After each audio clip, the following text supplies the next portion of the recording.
За, Өмнөд Америкийн 3 дахь улс болох Перу улсын газар нутагт ороод ирсэн байна. Мэдээж Перу улс бол олон зүйлсээр алдартай. Тэр дундаа алдагдсан хот гэдэг нэрээр олонд төгсөн Мачу Пичугаар аялах аялал болгон энэхүү аяллыг алдагдсан хотын мөрөөр гэж нэрлүүл их сонирхолтой санагдаж байна. За тэгээд эхний очих хот бол Тагна хотод очино. Тагна хотоос цаашаага Арикапала, за мөн цаашлаад Мачу Пичу руу аялах болно. Энэ нь одоо ойролцоогоор нэг 2-7 хоногийн нэлээд урт аялал болох байх. Амаргүй аялал болох байх. За бүгдээрээ алдагдсан хотын мөрөөр. Let's go.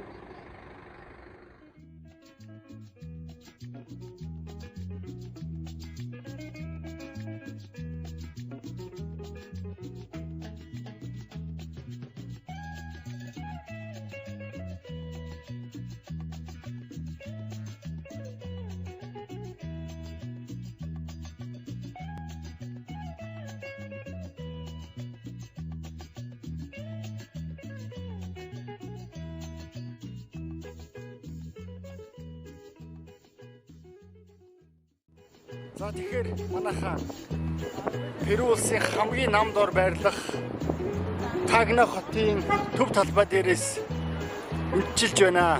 За энэ хот бол далайн түвшнээс дээш 600 метрийн өндөрт байрладаг Перу улсын хамгийн нам дор байрладаг хот юм байна. За нийтдээ 300 мянга гаруй хүн амтай. За тэгээ энэ газар нутагт бол мэдээж Инка буюу нутгийн уугуул иргэдээс гадна за Испанчуудтай, Европчуудтай холилдсон Перу хүмүүс их амьдардаг байна. За энэ хотоос эхлээд бүгдээрээ Перу улсаар аялах аялал маань эхэлж байгаамаа. За бүгдээрээ Тагна хоттой танилцгаая.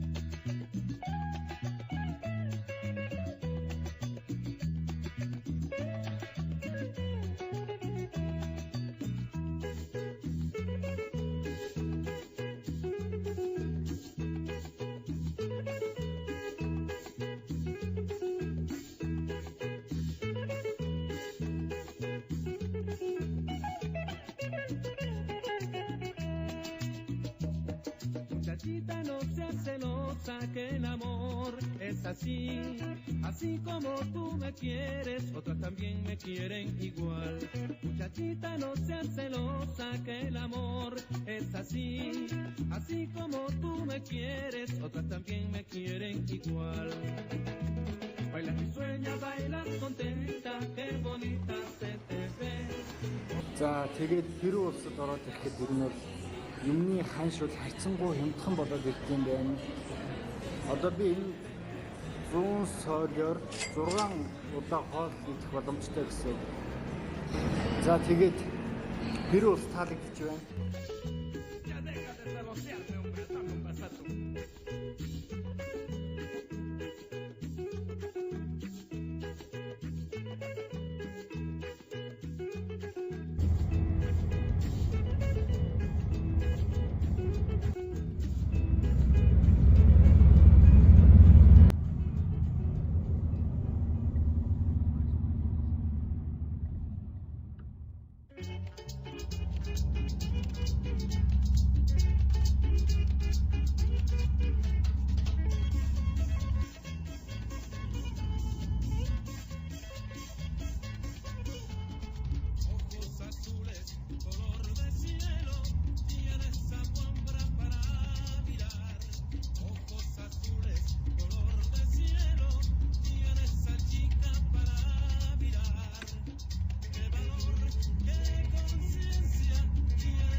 манайхаа би өчигдөр явсаар байгаад Перу улсын Эрекипо хотод ирсэн байна.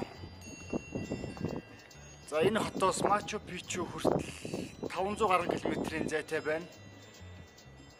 За тэгээд Эрекипо хотоос бол Перу хүмүүсийн аж байдал, түүх, ахуй амьдрал тэр чигтээ ер нь бол харагдаж байна. Ерөнхийдөө бол Перу улсад 1500-аад оны үеэс Испаний колоничлалд хамрагдаж эхэлсэн. Энэ газар нутагт бол Испани хийдтэй уран барилгууд, за маш сонирхолтой ийм архитектурын хэв шинжийг харж байна л да. Тэгээд дээрээс нь нутгийн ард иргэд уугуул одоо амьдралын хэв маягаа бас хадгаж үлдсэн харагдаж байна.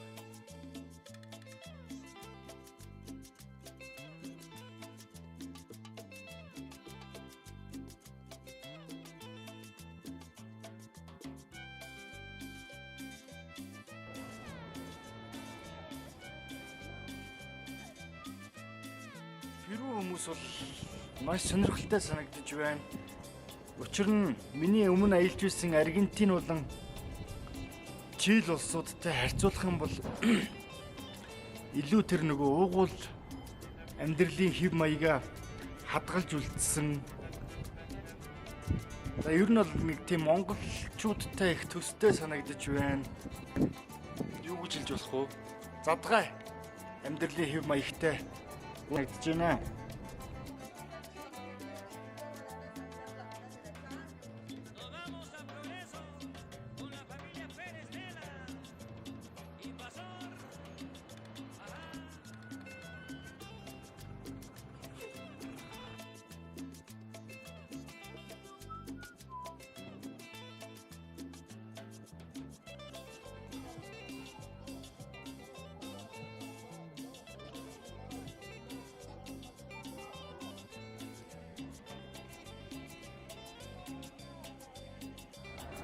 За, Перу улсад байж нэг зүйл анзаарэгдэж байна. Тэр юу вэ гэхээр өндөрлөг хэсэгдэрээ арай элит түвшний амьдралтай хүмүүс нь байдаг юм байна. За, тэгээд уруудах тусмаа илүү амьдралын гүн рүү н орж байна. За, тэгээд хартгаа бас айгу ил задгаа худалдаа 8 ихэлсэн хүмүүс байна.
Segundo deporte, las cuatrimotos.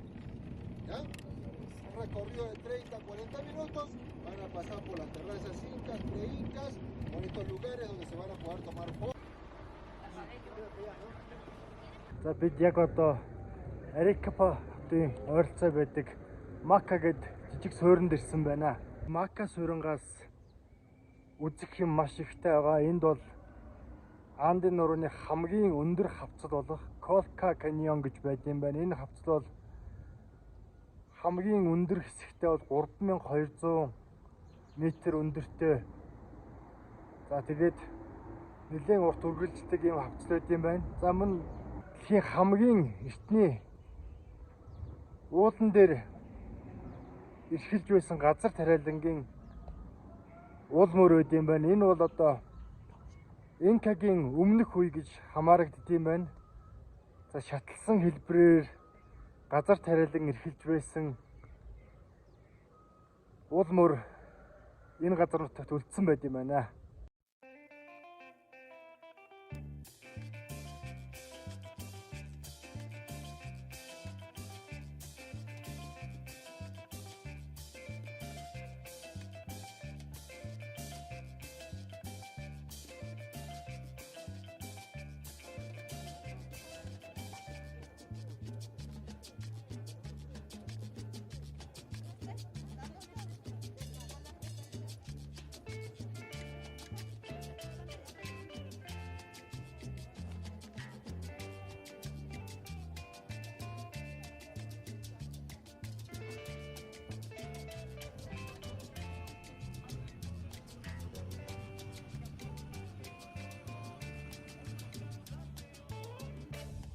За манайхан Colca Canyon-ы орой хэсгээр нь хүрээд ирлээ.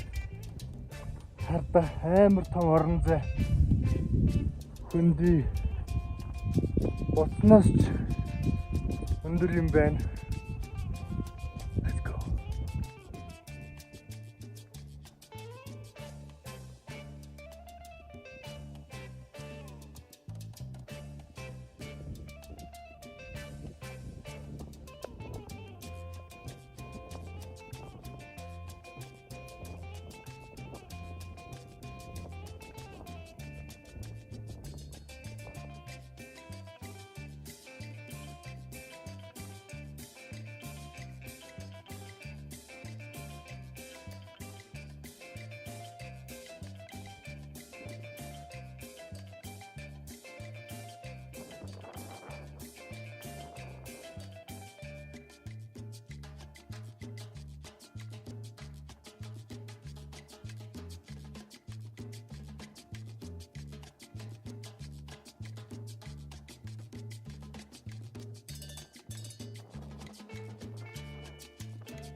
Colca Canyon-ы энэ бүс нутаг бол Перу улсын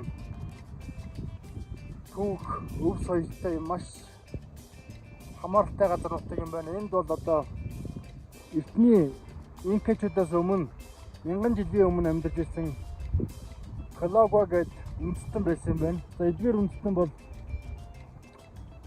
Перу улсын шатлсан газар тариалангийн энэ арга системийг анх үүсгэж байсан.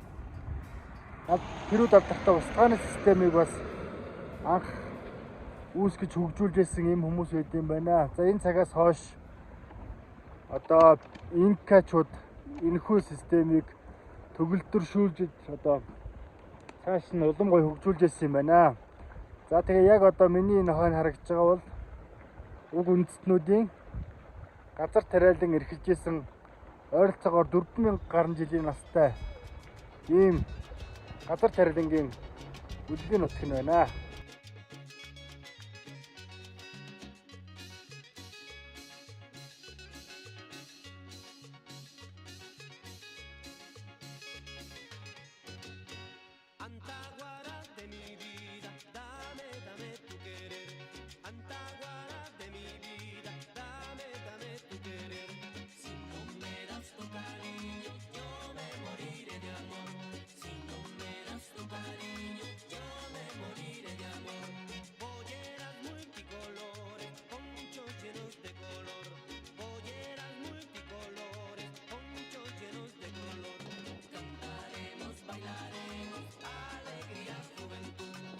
Байн коктейлийг бол Pisca Sour гэдэг юм байна.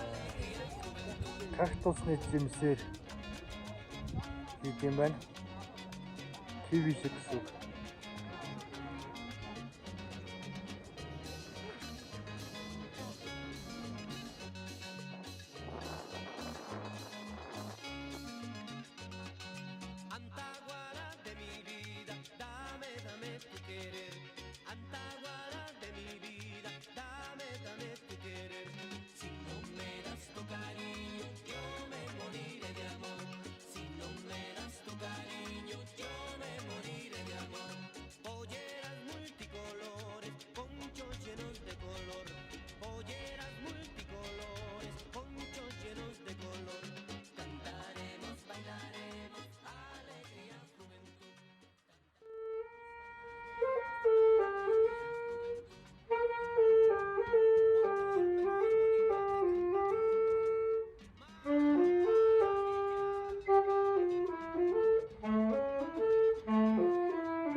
Өнөөдөр Перу улсын Arequipa хотын аялал өндөрлөж байна. За энэ хотоос үргэлжлүүлээд цаашаага Cusco хот руу явна. Cusco эндээс 500 гаруй километрийн зайтай. За Cusco хотоос ойролцоогоор Machu Picchu байдаг. За тэгээд Machu Picchu руу тасалбар авахд бас нэлээд жоохон цаг хугацаа ордын байна. Учир нь бол өдөрт бол 600 хүний даацтай нэлээд одоо юм системтэйгээр оруулд юм байна та хүмүүсээ. Тийм болохоор билетээ аваад бас хэдэн хоног хүлээдэг юм шиг байна. За тэр асуудлыг тухайн үед нь та нартай хүргээд явна. Одоо бүгдээрээ Cusco руу явцгаая. 12 цаг аяа. Let's go.